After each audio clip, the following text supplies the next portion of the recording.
Moles are easy. You probably know that if there are numbers in front of something in a chemical equation, you need that many atoms or molecules to react with the other reactant. If there's no number, there's an invisible 1 there.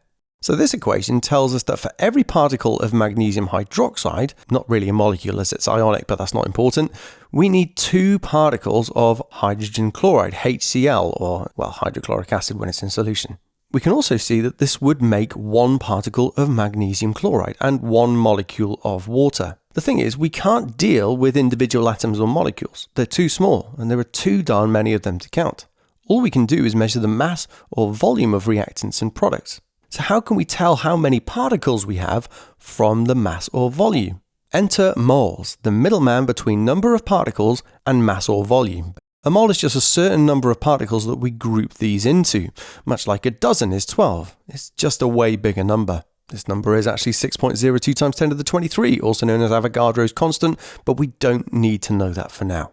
So what we said above is not only true for individual particles, but also moles. We need 2 moles of hydrochloric acid for every 1 mole of magnesium hydroxide if we wanted a complete reaction. It's just ratios. In chemistry, we call this stoichiometry. The stoichiometry of magnesium hydroxide to hydrochloric acid is 1 to 2. But we don't really care about the number of particles as we have an equation that lets us calculate how many moles of a substance we have. Moles equals grams over rams. Grams being the mass of a reactant or product, and rams being short for relative atomic mass, but it can also be relative formula mass for compounds. It's just a nice way of remembering it. Remember, ram is just the mass number on an element symbol on the periodic table. So if I have 12 grams of pure carbon, how many moles of carbon do I have? Well, moles equals grams over rams, so 12 grams divided by carbon's ram of 12 gives us 1 mole. 1 mole of carbon has a mass of 12 grams. Remember, that's just a huge group of individual particles. What about if we had 24 grams instead? 24 grams divided by carbon's ram of 12 equals 2. There are 2 moles of carbon in 24 grams. Here's one for you. I have 54 grams of pure water. How many moles is that? Don't forget to add up the rams for the atoms in H2O. Pause the video and have a go.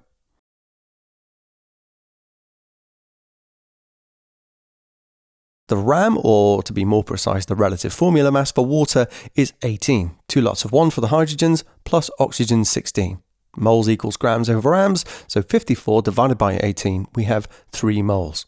Moles allow us to predict how much of a reactant we need or how much of a product is made in a reaction by comparing with something else in the reaction.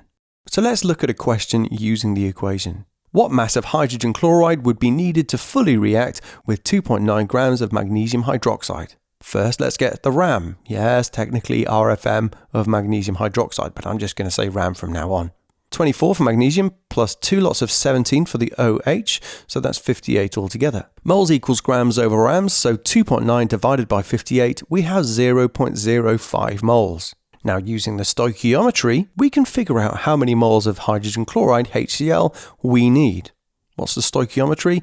It's 2 to 1 in HCl's favour. So that means we'd need double the moles of HCl. So 0.05 times 2 equals 0.1 moles. We need 0.1 moles of HCl. Now what do we do with that? We can turn that back into mass by rearranging our equation.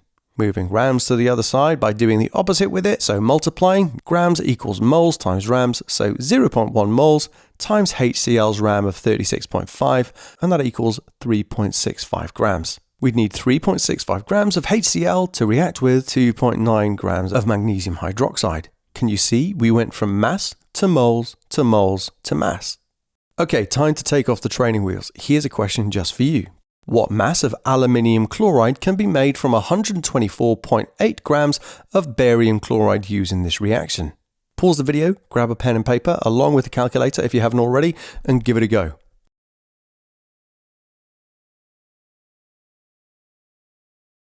Okay, let's see how you got on. First, let's get the relative formula masses, the rams for both substances we're concerned with. Barium chloride is 208, aluminium chloride is 133.5.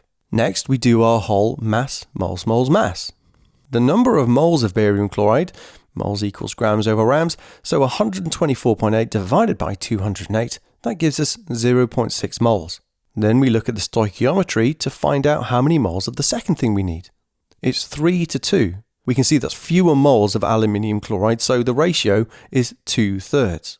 So 2/3 of 0.6 moles, that's 0.4 moles of aluminium chloride. Finally, finding mass using our rearranged equation, we get 53.4 grams. Well done if you got that right. Now the thing is, in order to technically be hydrochloric acid, HCl needs to be dissolved in water to make a solution. This is typically how neutralization reactions between an acid and an alkali, also called a base, go, but not always. But let's say that we actually used a volume of 200 centimeters cubed, which is the same thing as 200 milliliters. What is the concentration of the acid?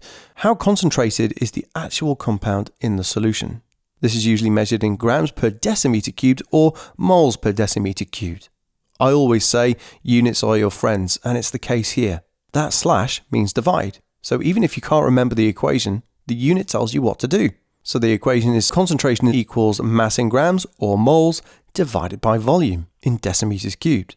First things first, we need to convert that volume from centimeters cubed into decimeters cubed. There are 1,000 centimeters cubed in 1 decimeter cubed.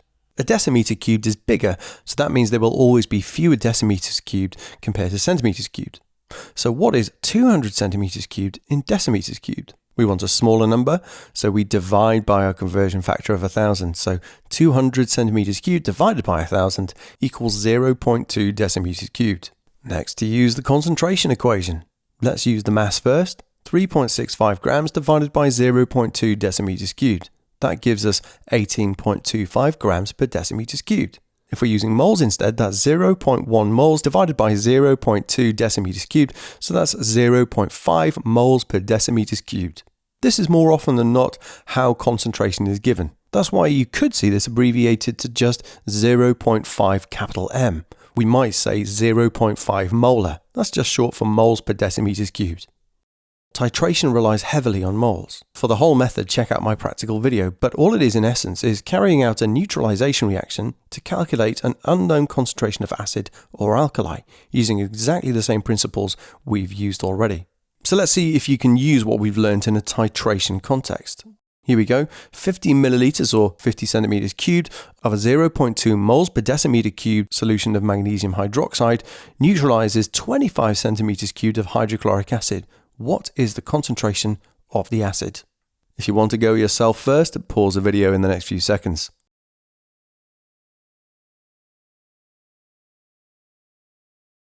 So once again, we start by calculating moles for what we have, the magnesium hydroxide.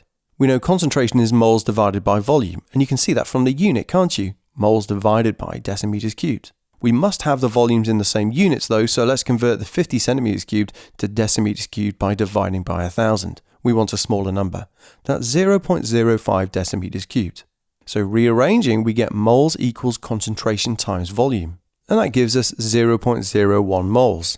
Next, let's calculate how many moles of acid we need to neutralize. You can write out the whole equation in balance, but it's not necessary. We know that to neutralize, we must have the same number of H plus and OH minus ions. There's 2 OH minus ions in the magnesium hydroxide, but just 1 H plus ion in the HCl.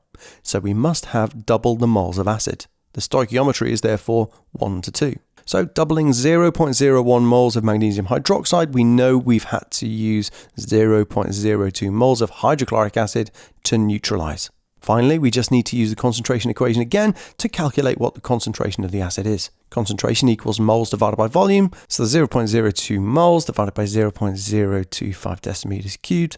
Did you remember to convert the centimeters cubed to decimeters cubed? That means the concentration of the acid must be 0.8 moles per decimeters cubed. So I hope you found this helpful. Please leave a like and a comment if you did. Check out the channel for more, including videos going through whole papers. And I'll see you next time.